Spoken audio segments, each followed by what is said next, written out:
Bonjour, c'est Steve, j'espère que vous avez la forme. Je suis actuellement sur Orléans et je prends un petit peu de temps à l'extérieur de chez moi pour m'oxygéner, pour m'inspirer parce que le changement d'environnement est fondamental si on veut s'aérer l'esprit, puis si on veut aussi fertiliser l'esprit créatif. Donc je m'emploie, je bouge beaucoup, ça a toujours été mon leitmotiv et j'espère que vous profitez de cette période estivale également pour vous aérer l'esprit, changer d'environnement, vous ressentir autrement, car c'est important aussi d'explorer en tout cas ses sens, de s'explorer autrement pour mieux se connaître. Et justement aujourd'hui, on va parler un petit peu d'exploration personnelle, d'auto-évaluation personnelle. Et on reste toujours dans le cadre des relations pour les hypersensibles et comment créer des liens authentiques autour de vous. Et aujourd'hui, j'aimerais particulièrement attirer votre attention sur un fait précis. Si vous regardez ces vidéos, c'est que forcément, vous avez des difficultés par moment à bien gérer votre hypersensibilité dans vos relations. Alors, le but de cette vidéo, justement, c'est de vous apprendre à vous explorer, d'avoir toujours cette conscience d'auto-observation dans vos relations. Ça va vous aider énormément. Pourquoi? Parce que vous avez cette capacité déjà à ressentir les choses et ce qui peut être intéressant pour vous, c'est d'utiliser cette curiosité, cette observation, cette présence à soi à l'instant T, pendant que vous êtes dans une relation. Quelle qu'elle soit, une relation professionnelle, une relation amicale, une relation sociale, une relation amoureuse, qu'est-ce qui se passe à l'intérieur de vous? Et c'est en ça que vous allez pouvoir commencer vraiment à explorer votre hypersensibilité et à en faire un atout. Je dis bien un atout parce que c'est très facile en fait de se victimiser, c'est très facile de dire ma vie ne se déroule pas comme je le veux, tout n'est pas fluide, je suis victime de mon hypersensibilité. Je trouve ça dommage parce que l'hypersensibilité est un formidable levier en ce sens que vous avez cette acuité sensorielle, ce pouvoir d'observation et je trouve dommage de ne pas l'utiliser dans votre propre intérêt. Alors justement, lorsqu'il y a un malaise dans une relation, eh bien, le premier réflexe que vous devriez mettre en place, que vous devriez, entre guillemets, mécaniser, c'est un terme un petit peu moche pour tout ce qui touche à l'humain, mais voilà, on s'entend, c'est de vraiment observer ce qui se passe en vous. Plutôt que de subir cette vague émotionnelle qui vous traverse, plutôt qu'être victime quelque part de tout ce mouvement qui est là, car l'émotion est un mouvement, c'est simplement de se dire déjà, plus que se dire, c'est d'avoir conscience de l'émotion qui vous traverse. Lorsque vous êtes dans un contexte social, allez, prenons l'exemple d'un dîner de famille, c'est souvent les choses délicates, et vous vous sentez jamais très à l'aise dans un dîner de famille. Quand je dis dîner de famille, c'est au sens élargi. Donc la question à se poser, c'est qu'est-ce qui se passe en moi? Déjà, le premier facteur qui va vous aider, c'est d'identifier votre émotion. Est-ce que je ressens du rejet? Est-ce que je ressens de l'abandon? Qu'est-ce que ça génère chez moi? Est-ce que ça génère de la tristesse? Ou au contraire, est-ce que ça génère de la colère? Est-ce que j'ai les poings serrés? Comment se comporte mon corps? Est-ce que j'ai les épaules entrées? Est-ce que j'ai les mâchoires serrées? Est-ce que je suis en train de trépigner du pied sur ma chaise? Est-ce que je sens que j'ai la moutarde qui monte au nez? Est-ce que j'ai chaud? Est-ce que lorsque je m'exprime, j'ai la voix qui tremble comme ça? Tout ça, ce sont des indices physiologiques qui vont vous indiquer l'état émotionnel dans lequel vous vous trouvez. D'accord ? Ensuite, une fois que vous avez identifié l'état émotionnel dans lequel vous êtes, ça va vous donner des indices sur vos sentiments.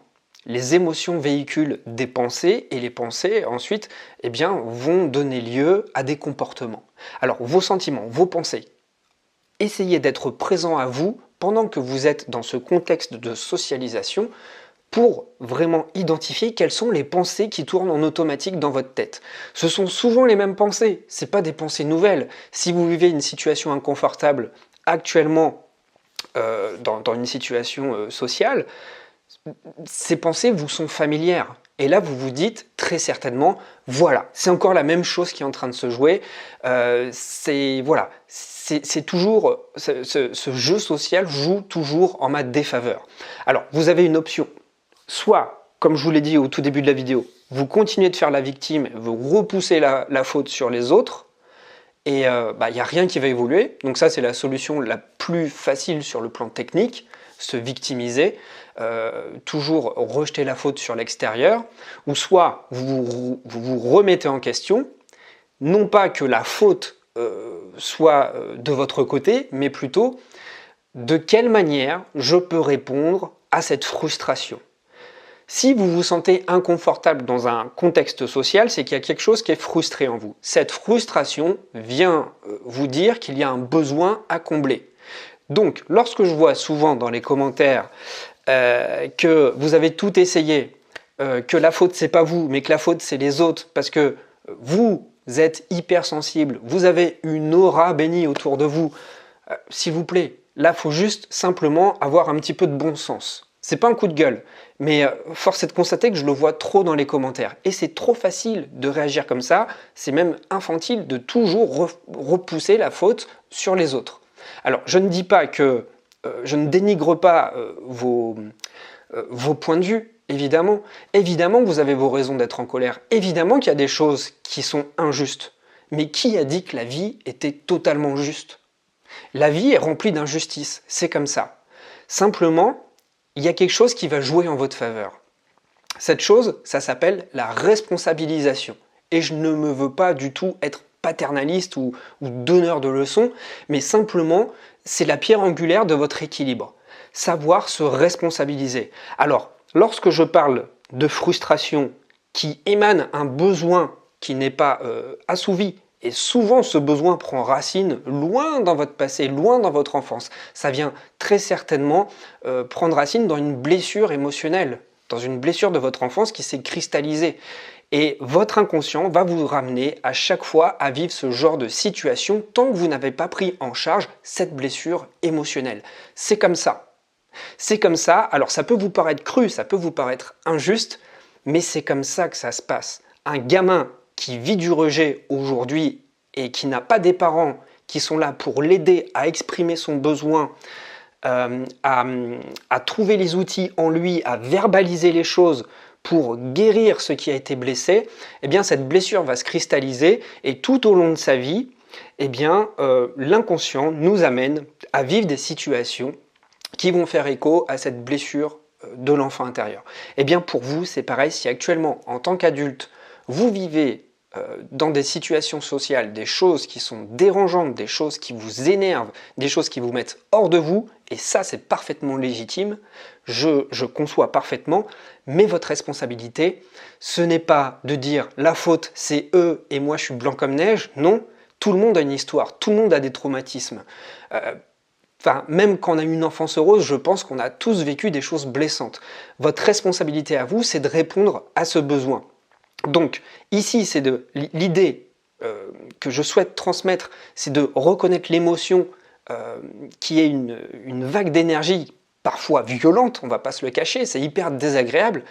Ça vient vous inonder, ça vient réactiver des schémas en boucle dans votre tête, et ensuite ça donne lieu au même type de comportement. Donc soit le plus typique, et moi c'est ce que j'observe chez moi, parce que ce que je vous dis à vous, je l'observe, je me le dis à moi aussi, je l'observe chez moi, on a tous des failles. Pour ma part c'est le retrait, pour d'autres ça va être la réaction, et donc essayez de voir vous comment vous vous comportez.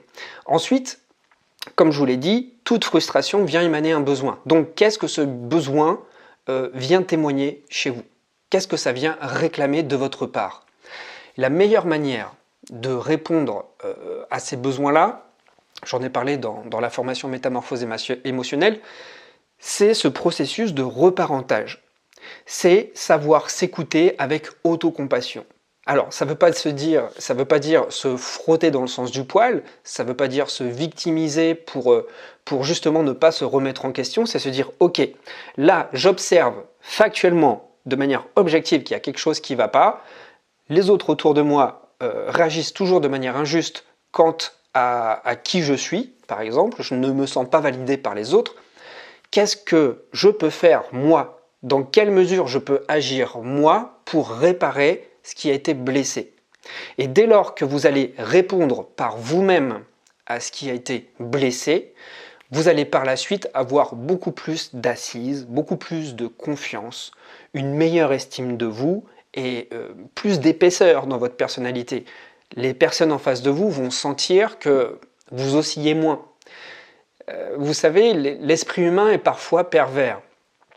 C'est-à-dire que c'est un peu comme les lois de la jungle, hein. Quand il y a un animal qui est faible dans la nature, c'est souvent lui qui trinque. Bah, je pense que dans les rapports humains, c'est mon avis, hein, quand on voit quelqu'un qui est faible, c'est sociologique, c'est humain. Je pense que on a plus envie de taper sur cette personne, entre guillemets. Donc quand on voit quelqu'un qui est vulnérable, probablement que cette vulnérabilité vient attirer l'agressivité de l'entourage. Donc à vous vraiment de penser vos blessures, penser avec un A, de guérir cette blessure émotionnelle. Pour cela, prendre conscience de ce qui se passe en vous, vraiment vous écouter. Il n'y a pas vraiment de méthode, il n'y a pas vraiment de mode d'emploi, c'est juste une habitude à avoir. Être présent aux autres à l'instant T et être présent à soi. C'est déjà ne pas s'oublier, c'est déjà savoir délimiter son territoire, savoir poser des limites. On l'a vu dans la précédente vidéo. C'est savoir dire non quand les choses ne sont pas justes. Et c'est rester toujours en accord avec soi-même, en accord avec ses besoins. Plus vous aurez une conscience aiguë de vos besoins, plus vous saurez les affirmer sans culpabilité, plus ce sera facile de vous affirmer. Parce que vous aurez parfaitement conscience de vos besoins, et qui dit conscience de vos besoins dit sentiment de légitimité. Dès lors que vous vous sentez légitime dans l'expression de vos besoins, c'est beaucoup plus facile de s'affirmer avec confiance et de vous dire que vous méritez vous-même que ce besoin soit respecté. D'accord ? Donc, en gros, pour retenir l'essentiel de cette vidéo, lorsque vous sentez des malaises dans des contextes sociaux, que ce soit familial, que ce soit au travail, que ce soit avec votre amoureuse ou votre amoureux, prenez déjà la température à l'intérieur. Prenez déjà la mesure de ce qui ne va pas. Vraiment, soyez attentif à l'endroit où ça pique. Peut-être même que vous pouvez scanner votre corps et, dans un premier temps, avant même de réaliser avant vraiment de localiser le grain de sable qui se situe, qui est en train de bloquer l'engrenage dans la relation. Scannez votre corps et observez vos points de tension. Pour ma part, c'est souvent les mâchoires. S'il y a un miroir, je sais que je rougis vite quand je suis en colère. C'est pas parce que vous me voyez rouge en vidéo que je suis en colère, évidemment. Mais souvent, voilà, ça peut être les bras aussi, on est souvent tendu, les poings. Et regardez votre état de nervosité aussi, vos jambes, c'est quelque chose de très important. Et puis, le deuxième cerveau, le ventre. Que dit votre ventre? Observez votre ventre. Est-ce que votre ventre est noué? Est-ce que votre ventre est tendu? Alors, quand c'est le cas, ne faites pas l'autruche et juste soyez présent. Et prenez, c'est comme un muscle en fait, prenez l'habitude de vous dire qu'est-ce que mon corps est en train de me dire. Ensuite, observez vos pensées. Quel est le schéma de pensée qui tourne en boucle dans ma tête? Et ensuite, avant d'agir, demandez-vous, qu'est-ce que je suis prêt à opérer, à matérialiser, à mettre en place? Est-ce que je suis prêt à gueuler, à taper du poing sur la table? Ou est-ce qu'au contraire, je suis prêt à me retirer, à faire la gueule dans mon coin et à broyer du noir? Ensuite, une fois que vous avez pris conscience de ça, ça va être beaucoup plus facile d'être assertif avec la personne. Pourquoi? Parce que vous saurez exactement expliquer de manière non violente, là on parle vraiment de communication non violente et d'assertivité, vous saurez parfaitement expliquer facilement quel est votre ressenti. Actuellement là je me sens pas bien parce que tu as dit ci ou tu as dit ça, tu as fait ci, tu as fait ça, et ça me fait ressentir, je ressens quelque chose de fortement désagréable en moi. Bon, voilà, là je vous caricature le truc, hein, évidemment, vous mettez les formes, vous le faites à votre manière. Et ensuite, en fait, ce malaise correspond à ce besoin et là vous exprimez votre besoin, et vous expliquez à la personne que vous aimeriez en discuter avec elle. Dès lors que vous êtes que vous avancez la discussion sans hostilité, sans énervement, sans agacement, sans être relou non plus, mais vraiment de manière fluide, et que vous êtes à l'aise dans vos baskets pour exprimer ça, ça va se faire correctement et les nœuds vont se délier beaucoup plus facilement. Voilà, c'était tout pour cette vidéo. J'espère que ça vous a plu, j'espère qu'en tout cas que ça vous a apporté des billes intéressantes. C'est des choses qu'on va explorer prochainement par la suite dans une formation qui va sortir. C'est un défi de 30 jours pour créer des relations authentiques. Avant ça, si vous souhaitez être coaché, c'est possible pour le mois d'août. Vous pouvez cliquer sur le lien dans la description de la vidéo, c'est le premier lien. Une fois que vous êtes inscrit, je reviens dans les 24 heures. Je vous propose 3 dates et vous choisissez le créneau qui vous convient le mieux. Voilà, je pense vous avoir tout dit. Je vous remercie d'avoir suivi cette vidéo et puis je vous dis à bientôt et prenez soin de vous, de vos besoins. Soyez vraiment à l'écoute et puis exprimez vos besoins, c'est le plus important. Allez, à bientôt.